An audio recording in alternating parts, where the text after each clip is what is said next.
नमस्कार। Facebook live में आप सबका स्वागत है। मैं शैलेंद्र श्रीवास्तव यहाँ पर हफ्ते भर में और अभी जो स्क्रीन पर क्वेश्चन आ रहे हैं उनका जवाब देने के लिए आपके समक्ष उपस्थित हूँ। एक मैडम ने एक सेंसिटिव क्वेश्चन पूछा है, मैं नाम नहीं बता रहा हूँ क्योंकि क्वेश्चन सेंसिटिव है। उन्होंने लिखा है कि मेरा दामाद बेटी से डाइवोर्स चाहता है for no reasons, he can not convince कि क्या कारण है, क्यों वो डाइवोर्स चाहता है। लव मैरिज है, 8 साल की, घर में टेंशन है। सबसे पहली चीज़ तो ये है कि इसमें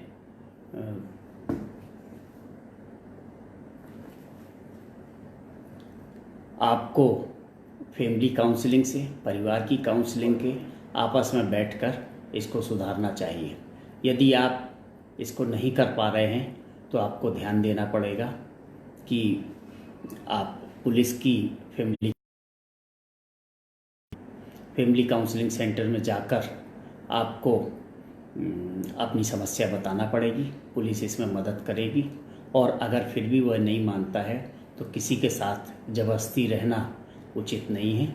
आपको चाहिए कि आप डाइवोर्स के लिए अप्लाई करें, फैमिली कोर्ट में मेंटेनेंस की मांग करें और यदि दामाद हैरेस करता है तो उसके खिलाफ हैरेसमेंट का केस रजिस्टर कराएं। अगला प्रश्न है, एक मैडम ने फिर प्रश्न पूछा है, मैं नाम नहीं बताऊंगा, कि उनकी बेटी 5 साल की है। उसके फादर 2016 में हमें छोड़कर भाग गए। मैं उनकी दूसरी वाइफ हूँ। उनकी एक वाइफ से एक बेटा है, बट मुझे बेटी हुई और उसको अनलकी बोलकर चले गए। बहुत दुख की बात है। ना वो बेटी और मुझे रहने के को कोई रेडी है और ना ही कोई व्यवस्था कर रहे हैं, ना ही मेंटेनेंस दे रहे हैं। 4 साल से पता ही नहीं कि वो कहाँ हैं और अभी 1 मंथ पहले उन्होंने अपने बेटे की शादी की है और 1 मंथ पहले वो अपनी पहली पत्नी, मालूम पड़ा मुझे कि वो अपनी पहली पत्नी के साथ रह रहे हैं। सर, उसका पहली पत्नी से डाइवोर्स हो चुका है 2009 में। 2014 में उन्होंने मुझसे शादी की, बट वो डाइवोर्स के बाद भी 2013 तक वाइफ के साथ रहते थे। बहुत ही संवेदनशील समस्या है और इसमें पहली चीज़ तो हिंदू मैरिज एक्ट के तहत आप हिंदू हैं, आपकी शादी हिंदू मैरिज, आपको पूरा प्रोटेक्शन कानून का है। आप लीगली वेडेड वाइफ हैं क्योंकि पहली पत्नी से डाइवोर्स हो चुका है। अब वो पहली पत्नी के साथ पास जा रहा है तो यह गलत है। आप फैमिली कोर्ट में केस लगा सकते हैं, आपको मेंटेनेंस मिलेगा, आपकी बेटी का पूरा मेंटेनेंस उनको देना पड़ेगा, उनको पूरे खर्चे का भरण पोषण आपके लिए करना पड़ेगा। बेटी को अशुभ मानना बहुत ही दुर्भाग्य है। ये उस पिता का दुर्भाग्य है जो बेटी को अशुभ मानता है। ये बेटी का दुर्भाग्य नहीं है, बेटी तो देवी का स्वरूप होती है। आपने यह भी बतलाया है कि उस नाबालिग बेटे की उन्होंने कुछ दिन पहले शादी की है। नाबालिग बेटे की शादी वॉइड होती है। यदि आप इसकी शिकायत कर दें तो शादी तो वॉइड होगी तथा उनके खिलाफ कार्रवाई भी होगी नाबालिग की शादी करने की।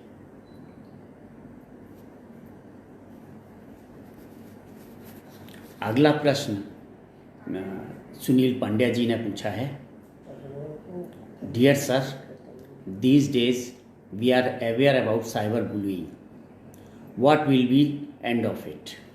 Worries are no control over users and lack of awareness is especially in children.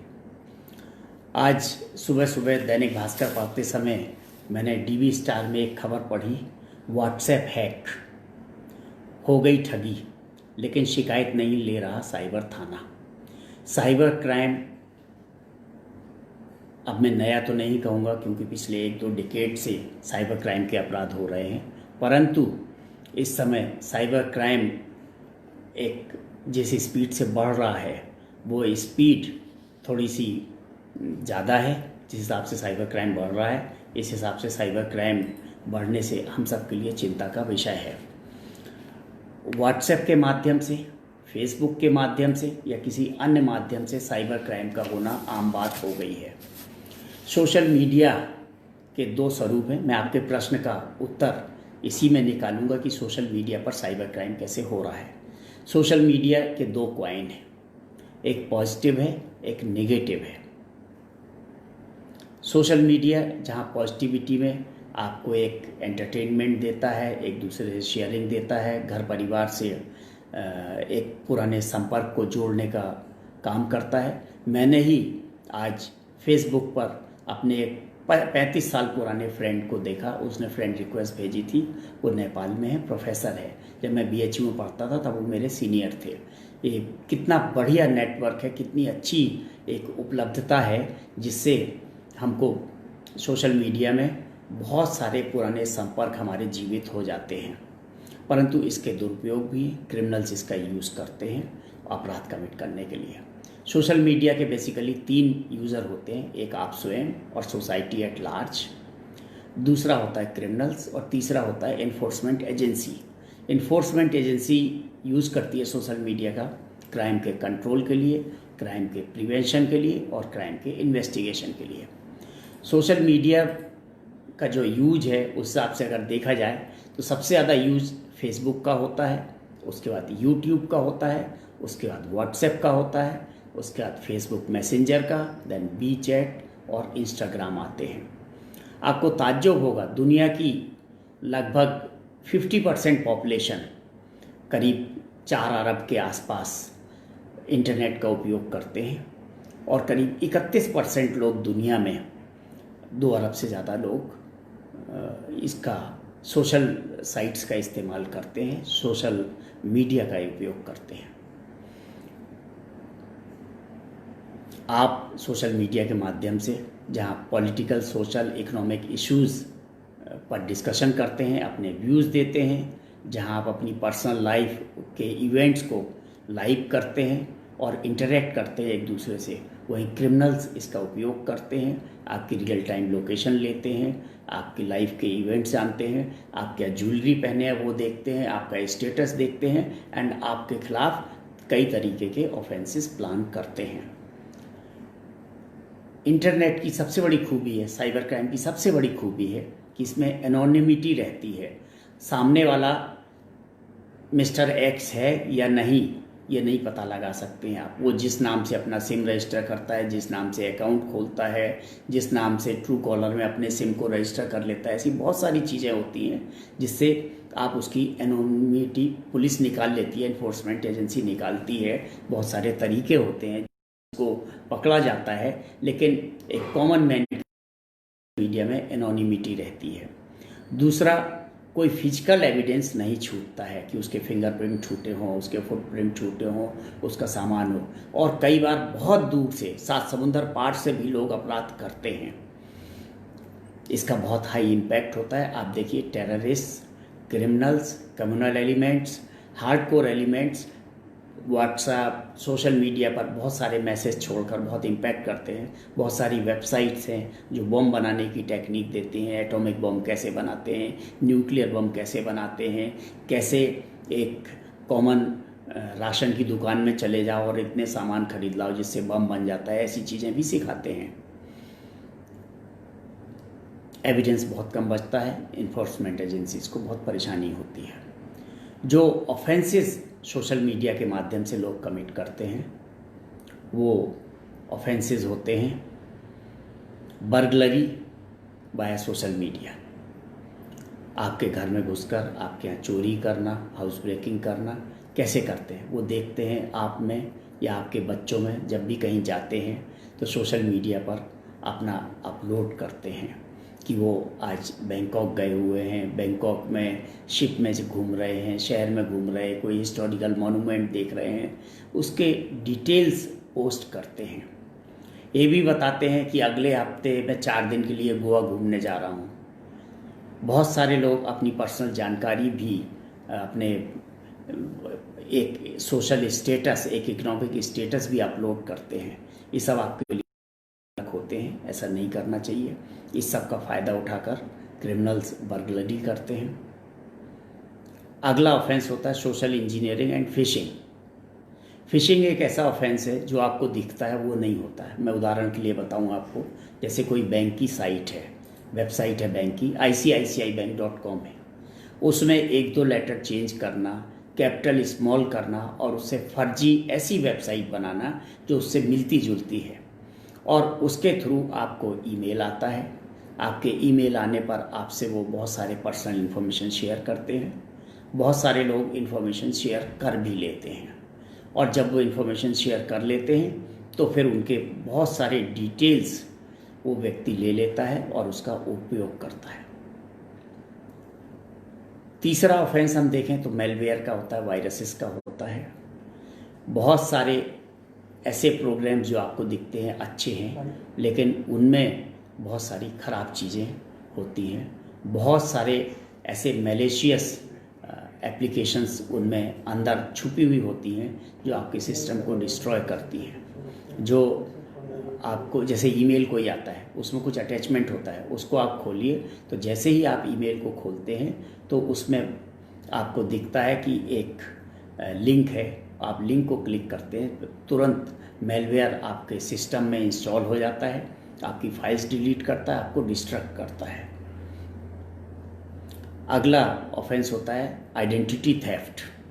आपकी एक आइडेंटिटी है, मैं शैलेंद्र श्रीवास्तव हूँ, मेरी एक डेट ऑफ बर्थ है, मेरा एक एड्रेस है, तो आइडेंटिटी का एक ओनर होता है, ओनर मैं हूँ।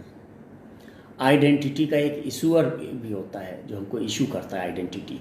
आधार कार्ड है हमारा, एक गवर्नमेंट एजेंसी है, मेरा डेट ऑफ बर्थ सर्टिफिकेट है, बहुत सारी इशू, मतलब जो गवर्नमेंट है हमारी, लोकल सेल्फ गवर्नमेंट हो, पब्लिक डिपार्टमेंट, जो हमको एक आइडेंटिटी देते हैं। Protector of your identity. Police का काम है कि आपकी आइडेंटिटी प्रोटेक्ट रहे। अगर आपके साथ कोई ऑफेंस होती है, कोई छेड़खानी होती है, तो आप उसको पुलिस को रिपोर्ट करेंगे, पुलिस उसको डिटेक्ट करेगा। बहुत सारे समय में ऐसा होता है कि आप अपना रेगुलर बैंक अकाउंट चेक नहीं करते हैं। लोग ईमेल भेजते हैं बैंक को, आपके मेल से मेल हैक करते हैं, मेल से भेजते हैं मेरा ईमेल चेंज हो गया, मेरा रजिस्टर कर लीजिए इस ईमेल को। जब रजिस्टर्ड ईमेल हो जाता है उससे अपना एड्रेस भी चेंज करते हैं और पासवर्ड मंगाते हैं। पासवर्ड होम एड्रेस पर डिलीवर होता है। जब पासवर्ड आपको डिलीवर हो जाता है तो फिर वो आपके नेट ट्रांजैक्शन से आपको नुकसान पहुंचा सकते हैं, आपको घाटा पहुंचा सकते हैं, जिससे आपको जब ये घाटा पहुंचाते हैं, आपको ये परेशानियां होती हैं, तो आप ऑब्वियसली, क्योंकि आपने खुद अपनी इन्फॉर्मेशन शेयर की है, आप बैंक को रिपोर्ट करते हैं, लेकिन इसमें आपकी भी गलती है। आपको पुलिस को रिपोर्ट करेंगे, आप पुलिस इसको इन्वेस्टिगेट करेगी, क्रिमिनल पकड़ा जाएगा। मैं आपको एक चीज़ बता दूं, हर क्रिमिनल कुछ ना कुछ गलती करता है, और क्रिमिनल जो भी गलती करता है उसी गलती से वो पकड़ा जाता है। पिछली बार मैंने आपको बताया था जैसे कि क्रिमिनल सीखते भी हैं। अगर वो गलतियां उनकी पब्लिक हो जाएं तो फिर उन गलतियों से वो सीखते हैं, उन गलतियों को रिपीट नहीं करते हैं वो। इसलिए इन्वेस्टिगेटिव एजेंसी का काम होता है कि आपका अपराध पकड़ ले, क्रिमिनल्स को पकड़ ले, उनको कानून की किताबों तक पहुंचा दे, उनको जेल पहुंचा दे, उनको कन्विक्शन करा दे, लेकिन उनके द्वारा की गई गलतियों को पब्लिक नहीं करना चाहिए, क्योंकि पब्लिक करने पर क्रिमिनल्स सतर्क हो जाते हैं, और जब वो क्रिमिनल्स सतर्क हो जाते हैं तो उनको दोबारा जब वो अपराध करते हैं तो वो गलतियां नहीं करते हैं। अगली ऑफेंस होती है साइबर स्टॉकिंग की। से लोग बहुत परेशान होते हैं साइबर स्टॉकिंग से, और किसी की कैसी भी फ़ोटो डाल देना। हमारी आदत होती है कि हम अपना सोशल मीडिया में फ़ोटो, वीडियो, टेक्स्ट, बहुत सारी चीज़ें शेयर करते हैं। उन फ़ोटोज़ को लोग चेंज करके केवल फेस काट कर दूसरे की फ़ोटो पर लगा देते हैं और उसका मजाक उड़ाते हैं, बहुत सारी चीज़ें करती हैं, ऑब्सीन फ़ोटो डाल देते हैं, आपका पीछा करते हैं, नेटवर्क पे आपको फॉलो करते हैं, सोशल मीडिया देखते हैं आपकी क्या क्या गतिविधियां हैं, फिर आपको हैरेस करते हैं। अगला ऑफेंस होता है साइबर केसिंग। साइबर केसिंग में आपको जियो टैगिंग होती है। आप देखते होंगे आपके पिक्चर, आपके फ़ोटोग्राफ में जियो टैगिंग होती है, वो कहाँ पर किस तारीख को खींचा गया है फ़ोटो, इसका वो उपयोग करते हैं। आपका रियल वर्ल्ड लोकेशन इससे क्रिमिनल्स को मिल जाती है। और जब रियल वर्ल्ड लोकेशन आपकी उनको मिल जाती है, उसका वो दुरुपयोग करते हैं। वो जानते हैं कि आप कितनी दूर हैं, आप अपने एक्चुअल एड्रेस से, होम एड्रेस से, ऑफिस एड्रेस से कितनी दूर हैं, कहाँ हैं आप। इसके साथ साथ अपने पर्सनल डिटेल्स भी देते हैं। बहुत सारी एप्लीकेशंस हैं, बहुत सारी वेबसाइट्स हैं, बहुत सारे प्रोग्राम्स हैं जो बिना किसी लीगल पर्पस के आपकी लोकेशन मांगते हैं कि आपकी लोकेशन मिल जाए उनको। तो क्यों कहते हैं और आप उसमें सहमति देते हैं। आप जल्दी में रहता है इंसान, बहुत जल्दी में रहता है, हर चीज़ में यस यस यस कहता रहता है। आपको अपना जीपीएस बंद रखना चाहिए। आपको अपनी फ़ोटो में, अपने वीडियो में, अपनी याददाश्त के लिए अगर आप डाल रहे हैं लोकेशन, तो आप उसको ज़रूर रखिए, लेकिन जब शेयर करिए तो उस समय ध्यान रखिए कि इसका कहीं दुरुपयोग ना हो जाए। आपको सतर्क रहना बहुत ज़रूरी है। ये वो क्राइम है जो मॉडर्न क्राइम है, हम कहेंगे आपको, जो इंटरनेट और कंप्यूटर के डेवलपमेंट के बाद हुए हैं, सोशल मीडिया में आपकी जानकारी प्राप्त करने के बाद हुए हैं। एक क्राइम और होता है cyber crime, credit card fraud. अक्सर हमको सुनने में मिलता है कि क्रेडिट कार्ड से का फ्रॉड हो गया और कई लोग बताते हैं उनके अकाउंट से पैसा निकल गया। मैंने कई सीनियर ऑफिसर्स को देखा है उनके अकाउंट से पैसे निकलते हुए, और सीनियर ऑफिसर्स के अकाउंट से बहुत सारा पैसा निकला है कई बार, और सीनियर ऑफिसर्स को फिर बैंक में रिपोर्ट करना पड़ता है, निकल जाता है। कहीं ना कहीं हम अपने क्रेडिट कार्ड के उपयोग में कई बार छोटी छोटी गलतियां कर जाते हैं। होटल्स में बहुत ज़्यादा होता है, एक छोटा सा इक्विपमेंट होता है, उसको स्किमर बोलते हैं, और इस प्रोसेस को स्किमिंग बोलते हैं। जैसे हमारा मोबाइल फ़ोन है, इससे भी छोटी एक मशीन होती है जिसको स्किमर बोलते हैं। उसके ऊपर स्वैप करने का एक स्लॉट बना होता है, तो आपका कार्ड लेते हैं और उस पर स्वैप करते हैं। जैसे ही उसको स्वैप करते हैं, ये हार्डवेयर सॉफ्टवेयर कम्बिनेशन है। इससे आपका क्रेडिट कार्ड का पूरा डेटा आपके जो स्वैपिंग मशीन है, स्किमर है, उसमें चला जाता है। कई बार जब हम एटीएम में जाते हैं, अपना कार्ड स्लॉट लगा रहता है जो आपकी ले लेता है। कई बार आपने देखा होगा कि एटीएम में बहुत सारे फ्लैप्स लगे रहते हैं, एडवर्टीजमेंट के रहते हैं, लोन के रहते हैं। कई बार उनमें ऐसा देखा गया है, ऐसे केसेस सामने आए हैं जिसमें वो कैमरे लगे हुए थे, और आपने जब ये डाला और अपना पिन जो पंच किया, वो पिन उसको देख लेते हैं, उसको वो कीज़ रिकॉर्ड हो जाती हैं, उसमें कौन कौन सी की दबाई। की लॉगर भी इंस्टॉल कर देते हैं एटीएम के पीछे, और जिससे कि आपने कौन कौन सी की दबाई है। वायरलेस की लॉगर्स भी होते हैं जिनको लगा देते हैं, आपने कौन कौन सी की पंच की, उससे मालूम पड़ जाता है। तो आपको एटीएम का जब उपयोग कर रहे हो, देखें वहाँ पर कैमरा आपकी कीज़ पे तो नहीं आ रहा है, आप देखें उसके ऊपर कोई डिवाइस तो नहीं लगी है, क्योंकि क्रिमिनल बहुत सतर्क होता है। और साइबर क्राइम का क्रिमिनल यूथ होता है और बहुत इंटेलिजेंट होता है। यूथ इसलिए कि पुराने लोग तो कंप्यूटर जानते ही नहीं थे, तो कंप्यूटर को एक डिब्बा समझते थे या सोफिस्टिकेटेड टाइपराइटिंग मशीन समझते थे। लेकिन नए बच्चे हैं, अब हमने कई लोग को देखा, हमारे कुछ ऑफिसर्स हैं, उनसे मैंने कई बार पूछा कि तुमको मोबाइल फ़ोन का उपयोग कितना आता है। बोलते बस अब तो लाल बटन से फ़ोन कटता है, हरे बटन से फ़ोन लागू होता है, बाकी तो मेरी बिटिया है 5 साल की 6 साल की, वो उसको कर देती है। मतलब बच्चे शुरू से कंप्यूटर फ्रेंडली होते हैं, टेक्नोलॉजी फ्रेंडली होते हैं, लेकिन हम उतने टेक्नोलॉजी फ्रेंडली नहीं होते हैं सीनियर लोग, क्योंकि जब हम स्कूल, कॉलेज और यूनिवर्सिटी में एजुकेशन ले रहे थे तब शायद कंप्यूटर्स थे ही नहीं, या थे तो बड़े बड़े कमरे के साइज़ की मशीन्स होती थी, और जिसमें फोर्ट्रान, कोबोल, इस तरह की लैंग्वेज होती थी जिनकी प्रोग्रामिंग बहुत कठिन होती थी। एप्लीकेशन प्रोग्राम्स आते नहीं थे, हम स्वयं अपनी एप्लीकेशंस बनाते थे।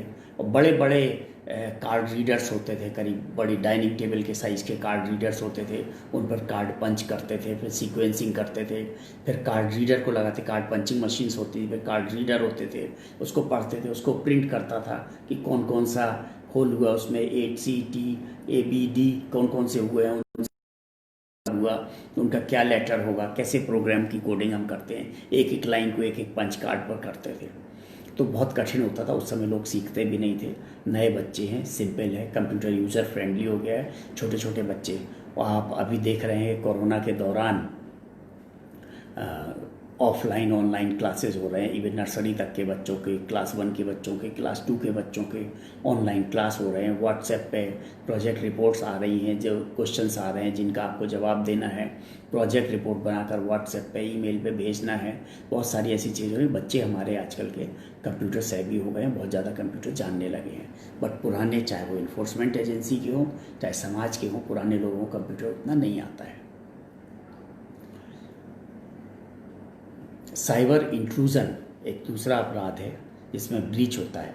एक पर्सनल इन्फॉर्मेशन आपकी एक्सपोज करते हैं, जैसे आपकी मेडिकल रिपोर्ट है, आपका फाइनेंशियल स्टेटमेंट है, इसको निकाल लेते हैं। आपका medical report, you don't want to see everybody की आपकी मेडिकल रिपोर्ट क्या है, लेकिन उसको लोग दिखाते हैं आपकी मेडिकल रिपोर्ट को, उसका दुरुपयोग करते हैं कि बहुत सारे लोग डिप्रेशन की दवाई लेते हैं। अब उसके बाद जब वो ACR में कुछ लिखते हैं आपको, तो आप उनकी मेडिकल रिपोर्ट आपके पास है, आप कहते हैं ये तो डिप्रेशन में था जब मेरी ACR लिखी। भले ही आपने काम ख़राब किया है, उसने ख़राब दिया है आपको, लेकिन आप इसको एक्सपंज कराते हैं कि नहीं, ये तो मेंटली डिप्रेस था, ये तो पागल था, और पागल आदमी मेरी ACR लिखी इसलिए मान्य नहीं होना चाहिए, मैं तो आउटस्टैंडिंग ऑफिसर हूँ। तो ये चीज़ें ध्यान में देने वाली होती हैं कि किस तरीके से साइबर इंट्रूजन होता है। इसके लिए बहुत सारे प्रोग्राम्स हैं। API होता है, एप्लीकेशन प्रोग्राम इंटरफेस डेवलप होता है। प्लस अपने डेटा को आपको डिस्ट्रीब्यूटेड डेटा रखना चाहिए एक जगह से। अगर कोई आदमी आपके सिस्टम में चला गया तो आपका सब पर्सनल डेटा ले जाएगा, आपका फाइनेंशियल रिकॉर्ड ले जाएगा, आपके पासवर्ड्स ले जाएगा। ये साइबर इंट्रूजन हैकिंग के माध्यम से करते हैं। जिस तरीके से आपके कंप्यूटर सिस्टम को हैक करते हैं, उससे डेटा निकालते हैं। ये अभी जो आज मैंने आपको बताया कि व्हाट्सएप हैकिंग का, अभी इस पर बात करेंगे। आज जो दैनिक भास्कर में, DB स्टार में खबर छपी है, और जो कि बहुत ही एक कहना चाहिए सेंसिटिव है, अलार्मिंग सिनेरियो है, और उसमें कहाँ ये लोग गलती करते हैं कि ये अपराध का मौका मिलता है। हम अभी इसकी बात करेंगे। एक पेंडेमिक चल रहा है, आपने देखा होगा, जहां हम कहते हैं कि मास्क लगाना चाहिए, सोशल डिस्टेंसिंग करना चाहिए, धूप दैट इज़ विटामिन D, पानी that is hydrated body, gargling, हवा, चाहे प्राणायाम करिए, चाहे आपका ऑक्सीजन लेवल बॉडी का काफ़ी अच्छा होना चाहिए, चाहे बलून फुलाइए। ये जहाँ हम पेंडेमिक में ये चीज़ें सिखाते हैं, सैनिटाइजेशन सिखाते हैं, हाथ बार बार साबुन से धोना चाहिए, मास्क लगाना चाहिए, प्रोटीन्स खाना चाहिए, विटामिन C खाना चाहिए, जहाँ हम ये अच्छी अच्छी चीज़ें सिखाते हैं, वहाँ पर हम चैरिटी की भी बात करते हैं कि आप अपनी प्रॉफिट का कुछ % आपको चैरिटी में भी करना चाहिए। तौर से जब लेबर माइग्रेशन हो रहा था, लेबरर्स के पास टिकट का पैसा नहीं था, रास्ते में खाने का नहीं था, तो बहुत सारे, हमारा देश चैरिटी का देश है। हमारे धर्म, हमारे संस्कार कहते हैं कि अपनी प्रॉफिट का 10% धर्म में लगाना चाहिए, संस्कारों में लगाना चाहिए, गरीब की मदद में लगाना चाहिए। वहीं साइबर फ्रॉड होता है डिज़ास्टर के नाम पर भी। पेंडेमिक के दौरान भी कई ऐसी साइट्स बन गई फर्जी कि आप हमें डोनेशन दीजिए, पब्लिश किया, और बहुत लोगों ने खुले दिल से डोनेशन दिया, लेकिन वो चीटिंग साइट्स थी। तो one has to be careful कि हमें किसी भी चीटिंग में नहीं फंसना चाहिए। हमें ये देखना चाहिए हम जिसको डोनेशन दे रहे हैं, आफ्टर ऑल वो इसके काबिल है या नहीं है डोनेशन में, उसको डोनेशन हमें देना चाहिए या नहीं देना चाहिए। वो फर्जी साइट तो नहीं है। ज़्यादातर हमें गवर्नमेंट के माध्यम से ही चैरिटी करना चाहिए, या खुद करना चाहिए, या नोन संस्था के साथ करना चाहिए। अननोन व्यक्ति को डोनेशन नहीं देना चाहिए। कोई गारंटी नहीं है कि वो चीटर है या क्या है। तो ऐसे बहुत सारे डिज़ास्टर के दौरान, जब कभी कोई महामारी होती है, जब कोई एक्सीडेंट होता है, तो लोग चैरिटी शुरू कर देते हैं चीटिंग में। इन सब अपराधों के बाद एक चीज़ आती है, गलती हमारी होती है, हमारे साथ अपराध होता है, हम कहीं ना कहीं चूक करते हैं, इसलिए हमारे साथ अपराध होता है। अब हम व्हाट्सएप के अपराध की बात करेंगे। व्हाट्सएप की हैकिंग हुई। आप सब व्हाट्सएप के यूज़ करते हैं, व्हाट्सएप का यूज़ करते हैं। व्हाट्सएप में जब आप इंस्टॉल करते हैं तो वो आपसे आपका फ़ोन नंबर मांगते हैं। जब आप फ़ोन नंबर देते हैं तो वो वेरीफाई करने के लिए एक OTP भेजते हैं। आज जो पेपर में आया, तो एक दोस्त का व्हाट्सएप हैक किया, दोस्त से दोस्त का व्हाट्सएप किया, उससे कईयों का किया, ग्रुप्स में किया, और ग्रुप में जिसके आप एडमिन थे उसमें ऐसा कमांड डाल दिया कि केवल एडमिनिस्ट्रेटर ही कोई न्यूज़ कोई आइटम पोस्ट कर सकता है और दूसरा कोई नहीं कर सकता है उसमें पोस्ट ना। वैसे तो उसमें डबल सिक्योरिटी होती है, 2 पॉइंट वेरिफिकेशन होता है, आप 2 पॉइंट वेरिफिकेशन करेंगे तो आपको, लेकिन बहुत सारे लोग करते नहीं हैं, पढ़ते नहीं हैं। जैसे कि अगर इंश्योरेंस का जब हम फॉर्म भरते हैं या बिजली के मीटर लेने का फॉर्म भरते हैं तो उसमें 25-30 साइड कोई पढ़ता नहीं है। हमें पढ़ने की आदत डालना चाहिए। व्हाट्सएप में, सॉफ्टवेयर में, किसी भी एप्लीकेशन में, ख़ास तौर से मैंने अभी बताया कि आप अपनी लोकेशन दे देते हैं, अपने डिटेल्स दे देते हैं, फ्रेंड्स ऑफ फ्रेंड्स को भी आप सब कुछ अपना पर्सनल इन्फॉर्मेशन देखने देते हैं फेसबुक में। आपको अपनी सिक्योरिटी लिमिट करना चाहिए, देखना चाहिए कि आप अपनी सिक्योरिटी से अपनी एक्सेस लिमिट कर रहे हैं। आप अपने फ्रेंड्स को तो जानते हैं, लेकिन फ्रेंड्स के फ्रेंड्स को नहीं जानते हैं, तो why should you give permission to them कि वो आपका डेट ऑफ बर्थ भी जाने, वो आपके डिटेल्स जाने। बहुत सारी फर्जी साइट्स चलती हैं, लोग अमिताभ बच्चन के नाम से अपना फ़ोटो लगाकर और वो फेसबुक ग्रुप्स चल रहे हैं, फेसबुक चल रहा है, but is it really Amitabh Bachchan? That you should verify. आप उस पर केवल भेजते रहते हो, उससे कभी आता है आपके पास ऐसा वैल्यूएबल इंफॉर्मेशन? तो लोगों में, बच्चों में अभी तो नहीं, लेकिन कुछ साल पहले एक होड़ लगी थी, मेरे 2000 फ्रेंड हैं, मेरे 3000 फ्रेंड हैं, टॉम, डिक एंड हैरी, जो भी मिला उसको उन्होंने अपना दोस्त बनाया व्हाट्सएप पे। तो हमें ये ध्यान देना है, इस व्हाट्सएप में जो आज ये समाचार छपा, इसका मेन चीज़ ये है कि व्हाट्सएप हैक हुआ। व्हाट्सएप हैक हुआ आपकी गलती से हुआ। आपके पास आपके भाई की तरफ से एक मैसेज आता है कि आपने नंबर वेरीफाई नहीं किया कि वो भाई का या नहीं। आपको एक नंबर से मैसेज आता है, मैं आपका भाई हूँ, सो एंड सो, मेरा एक OTP आपके नंबर पे आ रहा है, आप तुरंत इसको मुझे भेज दें। आपने खटाक से OTP दे दिया। आपने भाई को फ़ोन लगा के पूछा क्या सचिन में उसको आपके OTP की ज़रूरत है? नहीं किया, बस यहीं से गलती हुई। अगर आप ये नहीं करते नहीं होता, आपने अपना OTP दे दिया, उसने तुरंत उस OTP को अपने मोबाइल पे डाला और आपका व्हाट्सएप हैक हो गया। आपने 2 पॉइंट सिक्योरिटी भी नहीं रखी हुई थी कि 2 पॉइंट वेरिफिकेशन रखा हो, वो भी नहीं था, इसलिए पिन भी नहीं मांगा गया। व्हाट्सएप हो गया ऑफिशियली, नाउ ही इज।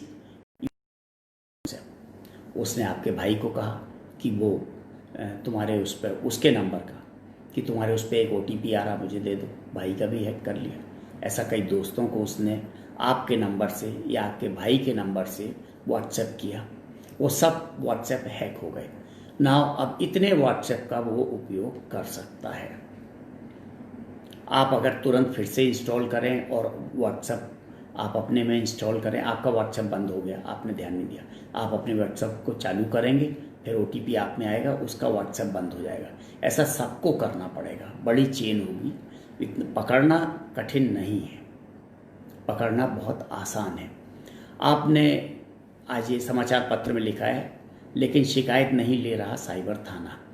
कई बार ऐसा होता है, मैं मानता हूँ रेगुलर तो नहीं होता है, लेकिन कई बार ऐसा हो जाता है कि जब पुलिस को अपराध समझ में नहीं आता है तो लोग सोचते हैं क्यों बवाल लें, और वो फिर आपका ऑफेंस का केस नहीं रजिस्टर करते हैं, आपकी एप्लीकेशन नहीं लेते हैं। इसमें एक सलाह है कि आप 181 में CM हेल्पलाइन में करिए, 100 नंबर पर पुलिस कंट्रोल रूम को करिए और सीनियर ऑफिसर्स को बताइए।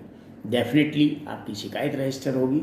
और मैं आपको बताऊं, पुलिस को अपराध पकड़ने में बहुत थ्रिल महसूस होता है, पुलिस बहुत खुश होती है अपराध पकड़ के। जब भी पुलिस कोई भी अपराध, एक थ्रिल होता है, हमने कोई केस डिटेक्ट किया, उसका एक बहुत प्लेजर होता है। उसको इकोनॉमिक टर्म्स में आप नहीं आंक सकते हैं, इमोशनल टर्म्स में हम अपने ऑफेंसेस को जो डिटेक्ट करते हैं उसको शेयर करते हैं, उसकी टेक्निक भी शेयर करते हैं, किस तरीके से उसने इस ऑफेंस को हमने पकड़ा और किस तरीके से हम सफल हुए और अपराधी को पकड़ के हम ले गए, और उस अपराधी ने पहले कौन कौन से अपराध किए थे। कि कोई होता है, बार बार रिपीट करता हूँ, आपकी गलती से होता है साइबर में। आप अगर सतर्क रहें तो आपके साथ अपराध नहीं होगा। बर्गलरी वगैरह में अगर आप जा रहे हैं, आपको अपने अलार्म्स लगाना चाहिए, आपको अपनी ज्वेलरी का फिल्दी डिस्प्ले नहीं करना चाहिए। लोग समझते हैं, एक अभी मैंने कहीं पर पढ़ा था कि यूरोप का केस है। कोई लेडी जा रही थी, वो उसने अपनी पूरी ज्वेलरी पहन के और व्हाट्सएप पे और फेसबुक पे फ़ोटो डाले थे और अपना प्रोग्राम भी उसने कि यहाँ से यहाँ जा रहे हैं। रास्ते में रॉबर्ट्स ने उसको रोक कर उसकी पूरी ज्वेलरी, करोड़ों डॉलर्स की ज्वेलरी थी, पूरी ज्वेलरी उतार ली और वो चली गई। अभी पकड़े नहीं गए शायद, ऐसा मैंने 2-3 दिन पहले किसी पेपर में पढ़ा था। मैं अगले क्वेश्चन की ओर चलता हूँ। साइबर बुलिंग की बात थी। मैं कहूँगा कि साइबर बुलिंग में आपको ध्यान देना है कि आप अपनी पर्सनल इन्फॉर्मेशन शेयर ना करें। अगर आपकी कोई स्टॉकिंग करता है, कोई बुलिंग करता है, आप इसकी पुलिस को सूचना दें। और इतना पावरफुल होता है कंप्यूटर अपराध, जैसे मैं बताऊं, 20-20 हज़ार रुपये में एक साउथ के स्टेट का केस था। मैं कॉलेज, स्कूल और स्टेट का, डिस्ट्रिक्ट का नाम नहीं ले रहा हूं, कि फेल्ड स्टूडेंट को टॉप करा दिया था। एक मैलिशियस सॉफ्टवेयर एप्लीकेशन सर्वर में इंस्टॉल कर दी थी, जिससे उस व्यक्ति के कितने भी नंबर आए वो तो टॉपर में जाते थे। उसके कुछ भी आप की पे फीड करो। एक और केस आया था कि प्राइवेट स्कूल और गवर्नमेंट स्कूल में जब उनकी कॉपियाँ जांची गई तो एक मैलिशियस उसमें सॉफ्टवेयर एप्लीकेशन इंस्टॉल्ड थी, जिससे प्राइवेट स्कूल में हर व्यक्ति के अपने नंबर में, हर कैंडिडेट के नंबर में 10 नंबर जुड़ जाएंगे। अगर उसके 70 हैं तो 80 हो जाएंगे, 80 हैं तो 90 हो जाएंगे आउट ऑफ 100। और जो गवर्नमेंट स्कूल वाला है उसके अगर 90 हैं तो 80 हो जाएंगे, 80 और 70 हो जाएंगे। बड़ा सिंपल लगाया था। अगर स्कूल गवर्नमेंट का है तो उसमें 10 नंबर कम हो जाएंगे, और अगर स्कूल सरकारी है तो प्राइवेट है तो 10 नंबर बढ़ जाएंगे। इस तरीके के भी अपराध हुए हैं। अगला प्रश्न है,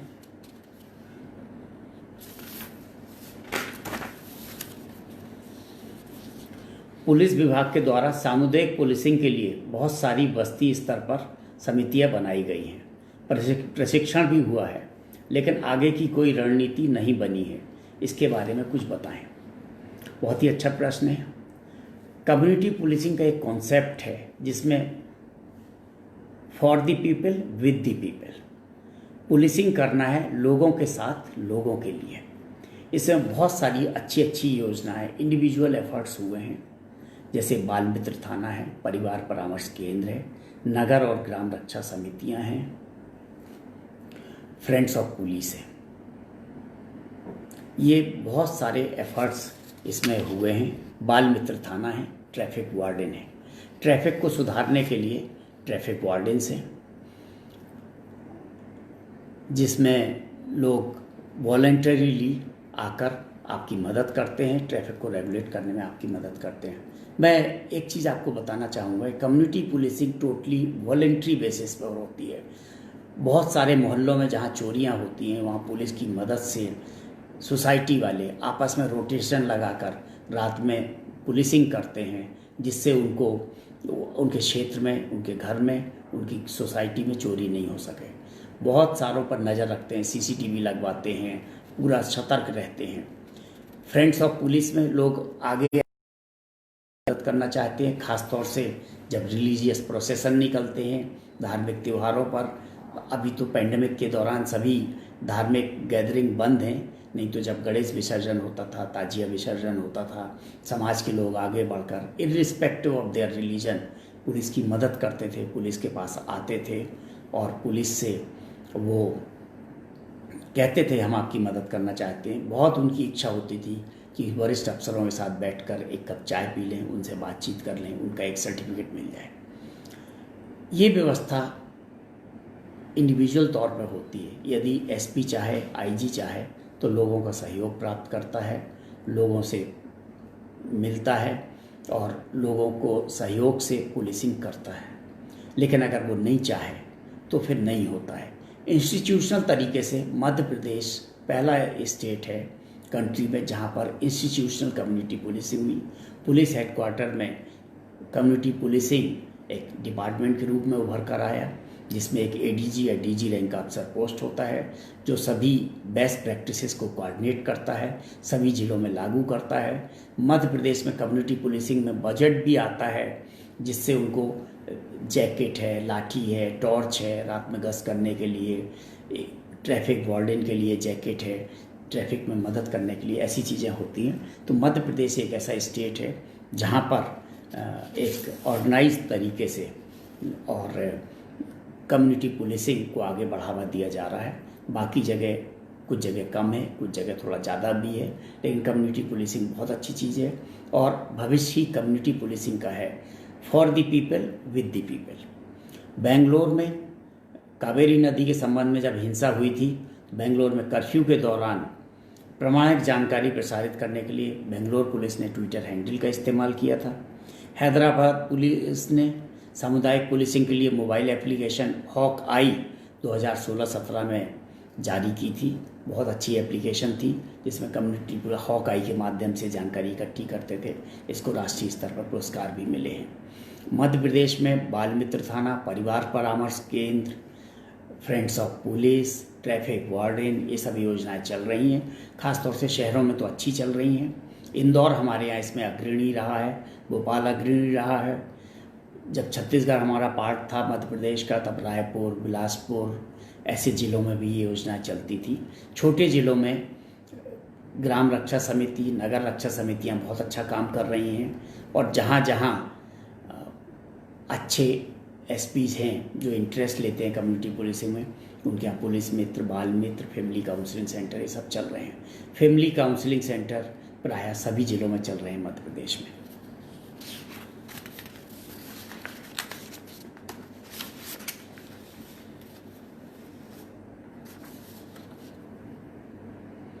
अगला प्रश्न है, एक मैडम के द्वारा भेजा गया है। थोड़ा सा सेंसिटिव प्रश्न है, इसलिए मैं मैडम का नाम नहीं ले रहा हूँ और उनके पति कहाँ काम करते हैं उसका भी नाम नहीं ले रहा हूँ। मैं प्रश्न पढ़ के आपको बताता हूँ। मेरे पति फाइनेंशियल इंस्टीट्यूशन में सर्विस करते हैं और पूजा पाठ भी करते हैं, धार्मिक प्रवृत्ति के भी। तो मैं एक महिला, उसका नाम दिया है उन्होंने, और उसकी बेटी, उसका भी नाम दिया है आई। एक महिला और एक उसकी बेटी आई। महिला और बेटी चंद्रपुर महाराष्ट्र की रहने वाली है। उनकी एक बहन की लड़की भी है जो नागपुर में रहती है। अब ये 3 महिला हो गई, माँ, बेटी और एक उसकी बहन, मतलब 3 लड़कियां हो गई। तीनों महिलाओं ने मेरे पति को अपने रूप जाल के चुंगल में फंसाया है और जुलाई 18 से इनसे हर महीने 20 से 25। मुझे पहले इस बात की जानकारी नहीं थी। मुझे 19 मार्च को इस बात की जानकारी लगी तो मैंने इस बात का विरोध किया। उनसे फ़ोन पर बात, अपने पति के पीछा करने के लिए, छोड़ने के लिए बात की, वह नहीं मानी। हर महीने भोपाल आती हैं, आने जाने का किराया लेती हैं, दिन भर होटल में घूमती हैं, अच्छा खाती हैं और 20 से 25 हज़ार रुपये ले जाकर ये महिलाएं अपनी चली जाती हैं। इन महिलाओं के पास फर्जी सिम भी है। पहले तो मैडम मैं आपसे पूछना चाहूँगा कि आपने इस संबंध में अपने पति से क्या बात की। ऑब्वियसली आपने अपने पति से इस संबंध में बात की होगी, जो प्रश्न देखकर लगता है, और आपके पति ने आपको सत्यता नहीं बताई होगी। आपके पति ब्लैकमेल हो रहे हैं। आपके पति ने कोई ना कोई, पति की कोई ना कोई कमजोरी इन महिलाओं के पास है। अब रहा सवाल आपको इनसे छुटकारा पाने का। सबसे पहले तो आपके अपने पति में कॉन्फिडेंस डेवलप करना होगा, क्योंकि आपको तो मालूम हो ही गया है कि पति ब्लैकमेल हो रहे हैं। तो यदि उनकी कोई कमजोरी है तो उनको आपसे शेयर करना चाहिए। और जब आपके पति आपसे अपनी कमजोरी शेयर करते हैं तो फिर आप इसमें किसी एक अच्छे वकील से बात करके, पुलिस से बात करके, पुलिस में आपको रिपोर्ट करना पड़ेगा। अगर आपकी पुलिस, लोकल पुलिस नहीं सुनती है, थाना पुलिस, आपको सीनियर ऑफिसर से मिलना पड़ेगा। आपका केस क्योंकि भोपाल का है, आपको डीआईजी भोपाल से मिलना चाहिए। अच्छे अफसर हैं, संवेदनशील अफसर हैं, आप उनसे मिलिए, आप उनको अपनी पूरी समस्या बताइए। वो आपको एविडेंस इकट्ठा करने के तरीके भी बताएंगे। ये बेसिकली एक हनी ट्रैप टाइप का केस है कि वो महिलाएं किसी न किसी कारण से आपके पति को ब्लैकमेल कर रही हैं, आपके पति ब्लैकमेल हो रहे हैं। अब है उन महिलाओं के खिलाफ, उनके साथियों के खिलाफ, उनके द्वारा उपयोग किए जाने फर्जी सिम के लिए उनके खिलाफ कार्रवाई होना चाहिए। आपको सब एविडेंस इकट्ठा करना पड़ेगा। आपको उनके मोबाइल से जो बात होती है वो रिकॉर्ड करना पड़ेगी। उनके सब डिटेल्स लेकर आप लोकल डीआईजी से मिलिए और मेरा विश्वास है कि डीआईजी भोपाल आपकी समस्याओं का निराकरण करेंगे और आपको निश्चित ही राहत मिलेगी। लेकिन सबसे पहले आपको अपने पति को कॉन्फिडेंस में लेना पड़ेगा। अगला प्रश्न ले रहा हूँ, पंकज सैनी जी का प्रश्न है। सर नमस्कार। जी नमस्कार सर, मेरा नाम पंकज कुमार सैनी है। जी सैनी जी बोलिए। मैं चुरू जिला का रहने वाला हूँ। सर मुझे कुछ दिन पहले फेसबुक पर एक ऐड दिखा जिसमें किसी व्यक्ति ने एक ऐड डाल कर रखा था। एयर कंडीशनर का उसने अपना नंबर भी डाल रखे थे। मैंने उन नंबरों पर कॉल किया, उससे बात हुई तो उसने मुझे एयर कंडीशन वह साथ ही में अपनी भी कुछ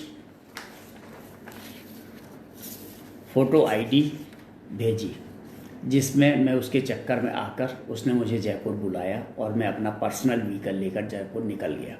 उसने मुझे करीब 5 घंटे चक्कर कटवाए। उसके बाद मैं परेशान होकर वापस आ गया। मेरी समस्या यह नहीं कि मैंने चक्कर काटे या मेरे पैसे लगे। मेरी समस्या यह है कि यह साइबर क्राइम वाले लोग जो एक आर्मी की वर्दी में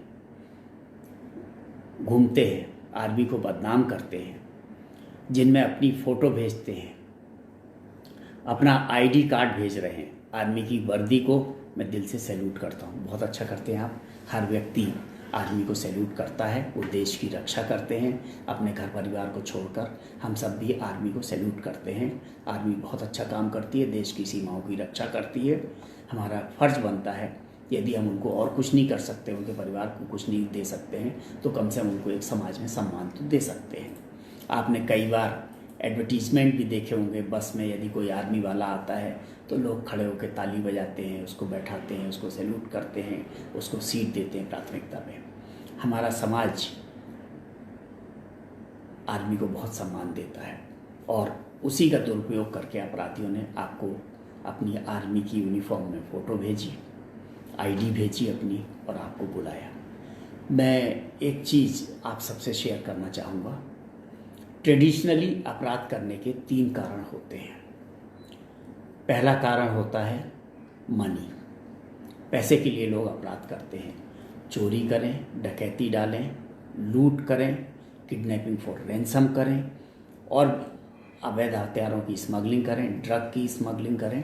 ये सब अपराध पैसे के लिए होते हैं। दूसरा अपराध सेक्स के लिए होता है।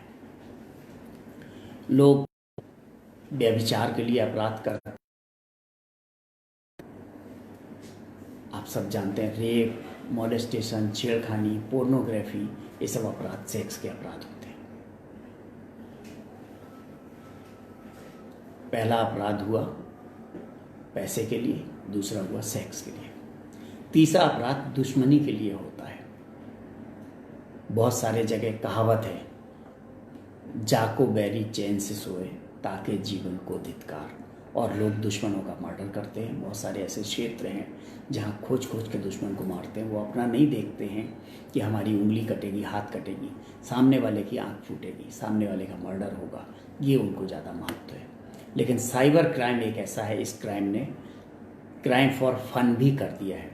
दूसरे को लोग बुली करते हैं, स्पैम करते हैं, लोग स्टॉकिंग करते हैं, मज़ा आता है लोगों को, स्पूफ्ड मेल भेजते हैं, मज़ा आता है लोगों को। तो crime for fun cyber crime से चौथा कारण क्राइम का जुड़ गया। आपके साथ भी उसने जो क्राइम किया, this was crime for fun, क्योंकि उसको उसका कोई फ़ायदा नहीं हुआ, आपसे कोई दुश्मनी नहीं थी, उसको कोई पैसे का लाभ नहीं हुआ, आपको परेशान किया, उसने एंजॉय किया और आप मानो वो आपको देख भी रहा होगा परेशान होते हुए। लेकिन ऐसे लोगों को छोड़ना नहीं चाहिए, ऐसे लोगों के खिलाफ कार्रवाई होना चाहिए।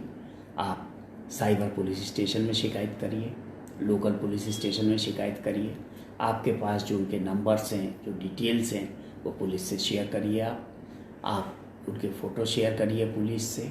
और यदि आप सोशल मीडिया में भी आपने इसका डिटेल बताएं कि इस व्यक्ति ने मुझे ऐसे चीट किया है, तो बहुत सारे लोग सोशल मीडिया में सजग रहते हैं, वो उनको देखेंगे, पहचानेंगे, उनको पकड़वाएंगे और अगर नहीं पकड़ा पाएंगे तो ऐसे लोग सतर्क तो हो जाएंगे। आप एक समाज सेवा करेंगे, क्राइम प्रिवेंशन के लिए आप समाज की मदद करेंगे। अगला प्रश्न मोहन सिंह जी का है। सर, मैं एक स्टूडेंट हूँ जिसका सिलेक्शन कोऑपरेटिव डिपार्टमेंट और साथ में MPPSC पर प्री में हो गया है, जिसे जल्द ही ज्वाइनिंग होने वाली है। लेकिन मेरे पर अभी 8 दिन पहले एक आदतन झूठी रिपोर्ट लिखवाने वाली महिला ने मेरे पर भी सेक्शन 376 का मार्क कायम करा दिया है, जिससे मेरा पूरा फ्यूचर अधर में लटक गया है। Sir please help me. निवेदक अपना नाम दिया है, अपना कॉन्टैक्ट नंबर दिया है। देखिए, पहली चीज़ तो मैं आपको बताऊं, फ्यूचर अधर में नहीं लटका है। सिविल सर्विसेज कंडक्ट रूल्स जो होते हैं या इसमें जो वेरिफिकेशन होता है आपका, हमारे कानून ने, सुप्रीम कोर्ट की, हाई कोर्ट की रूलिंग्स हैं, जिसमें कहा गया है कि आपके खिलाफ अपराध पंजीबद्ध होना आपको आरोपी नहीं बना देता है, आपको कन्विक्ट नहीं बना देता है। जब तक कि किसी न्यायालय से आपको सज़ा ना हो जाए तब तक आप अपराधी नहीं होते हैं कानून की दृष्टि में। तब तक आप सस्पेक्ट होते हैं, आप एक्यूज्ड होते हैं। रही बात सिविल सर्विसेज, जब आप फॉर्म भरते हैं तो उस फॉर्म में आपसे एफिडेविट पे जानकारी मांगी जाती है कि आप जो जानकारी दे रहे हो सही है। यदि आप गलत जानकारी दे रहे हैं तो गलत जानकारी देने से आप इसके भागीदार बन जाते हैं कि आपने सरकार से झूठ बोला। अतः आप सही जानकारी दीजिए, आप बताइए आपके खिलाफ ये अपराध पंजीबद्ध है। जब ये अपराध आपके खिलाफ पंजीबद्ध है तो आप नौकरी के लिए एलिजिबल रहते हैं। रही बात 376 के झूठे केस की, आप सभी साक्ष्यों के साथ में पुलिस के सीनियर ऑफिसर से मिलिए। ये ज़रूर है, हमारे समाज में महिलाओं का एविडेंस ज़्यादा मायने रखता है, लेकिन आप हाई कोर्ट जाइए। हाई कोर्ट में आप 482 के तहत आप केस को क्वैश कराने की एप्लीकेशन लगाइए। धारा 482 है CRPC की, जिसके तहत आप केस को क्वैश कराइए। आपका केस क्वैश हो सकता है, आप अगर ऐसा एविडेंस देंगे। और नहीं तो घबराने की बात नहीं है, हिम्मत से लड़िए, एविडेंस दिलाइए।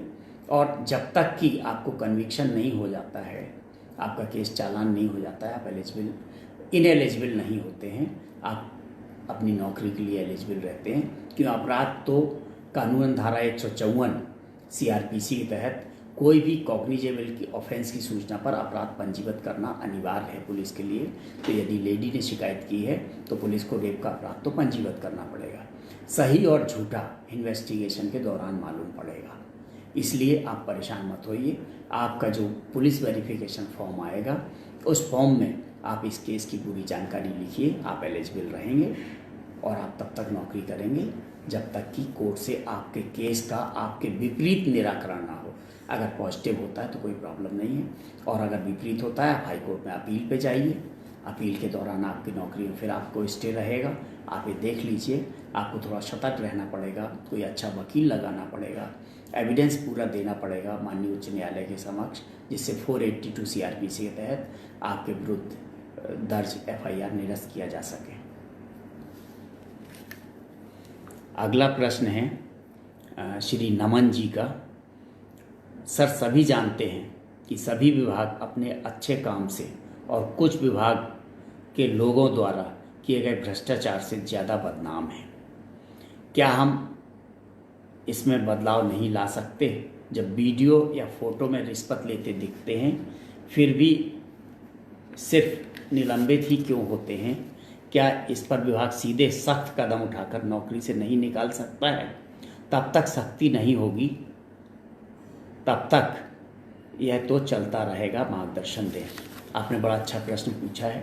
पहला चीज़ तो आपने ये पूछा है कि विभाग अच्छे कामों से कम जाना जाता है और बुरे कामों से अधिक जाना जाता है। मैं आपको बताऊं, हमारे समाज का एक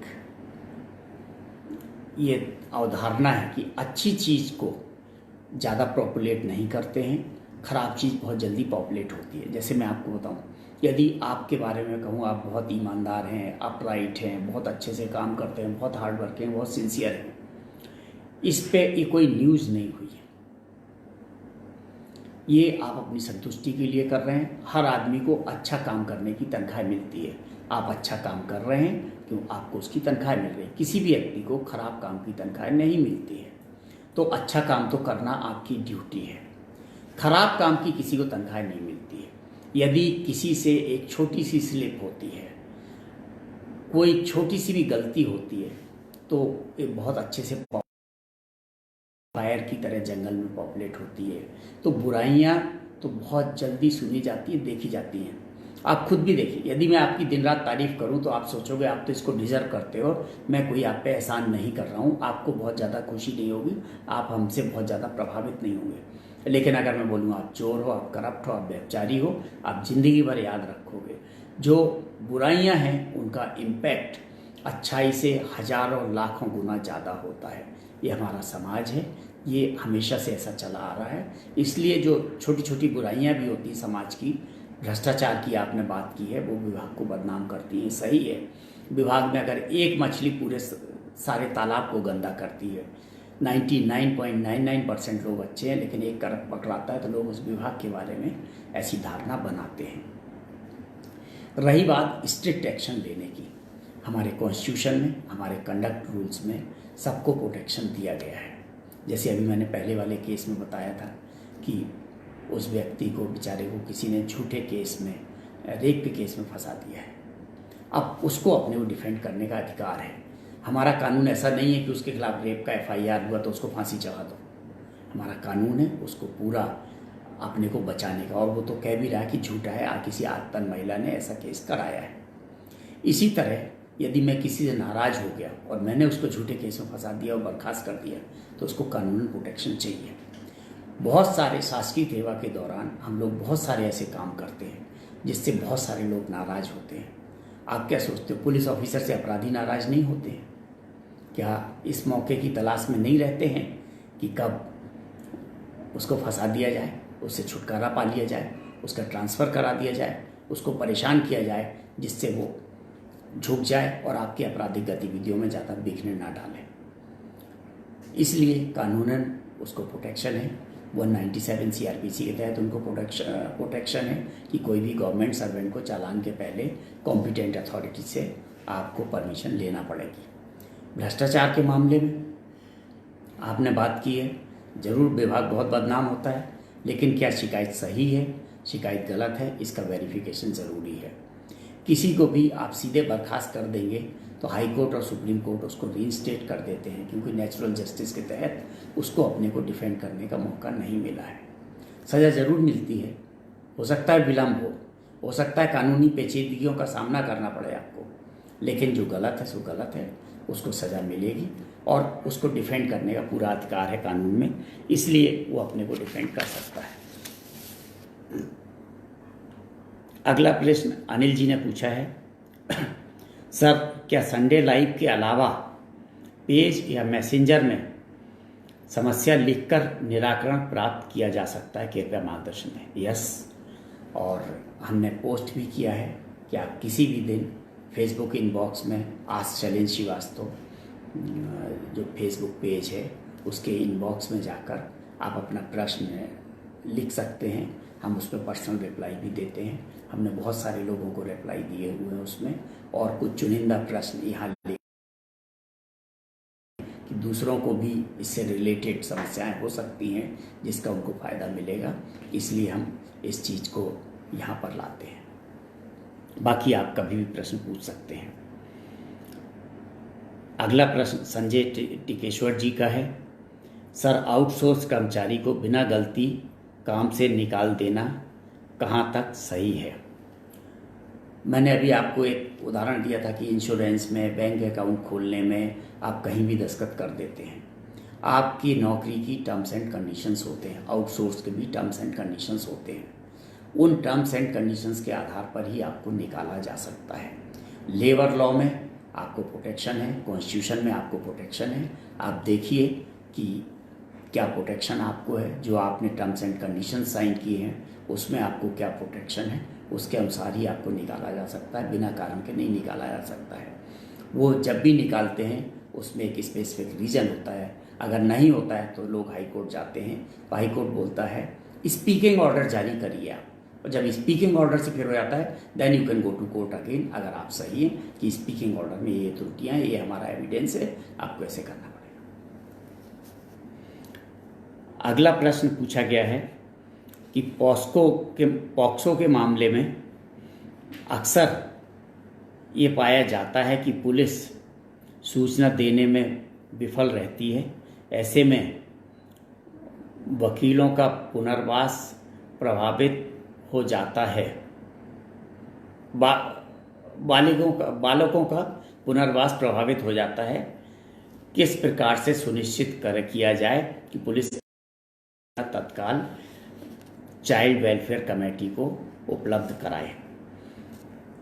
पॉक्सो का पूरा नाम protection of children from sexual offences act है। ये 2012 में भारत सरकार ने पारित किया था, यह पूरे हिंदुस्तान में लागू है। नाबालिग बच्चों के साथ होने वाले sexual harassment, sexual assault, pornography जैसे गंभीर अपराधों में इसका उपयोग किया जाता है।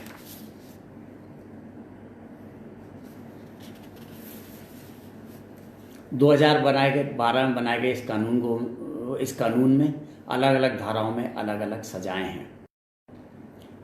इनकी ट्रायल विशेष न्यायालय में होती है, इन कैमरा होती है, और बच्चे के माता पिता या जिस पर बच्चे को भरोसा हो उसकी उपस्थिति में होती है।